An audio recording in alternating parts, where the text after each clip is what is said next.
केंद्र सरकारच्या आधारभूत किंमत खरेदी योजनेअंतर्गत लासलगाव येथे NCCF या संस्थेअंतर्गत लासलगाव विभाग सहकारी खरेदी विक्री संघामार्फत सोयाबीन खरेदी केंद्राचे शुभारंभ करत सोयाबीन खरेदीला सुरुवात करण्यात आली आहे।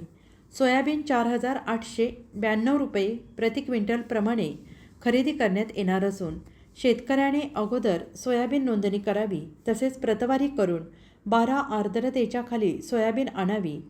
प्रति शेतकरी 1 हेक्टर क्षेत्र असलेल्या शेतकऱ्याची 13.5 क्विंटलपर्यंत सोयाबीन खरेदी करण्यात येणार असल्याचं मी लासलगाव विभाग सहकारी खरेदी विक्री संस्थेचे चेअरमॅन नानासाहेब पाटील यांनी माहिती दिली आहे।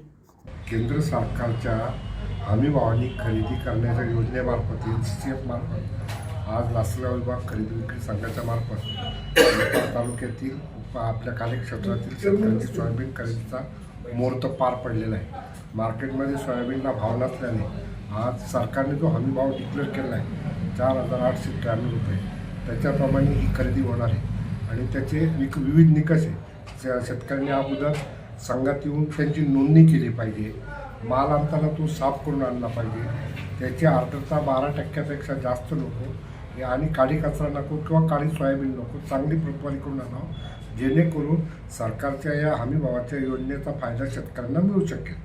त्याकरता त्यांनी नोंदणी करणे गरजेचं आहे आणि जशी नोंदणी होईल त्याप्रमाणे त्यांना कॉल पाठवून त्याच्याप्रमाणे त्यांना इंटिमेट करून त्यांना इथं माल मोजून घेण्यासाठी बोलवलं जाईल।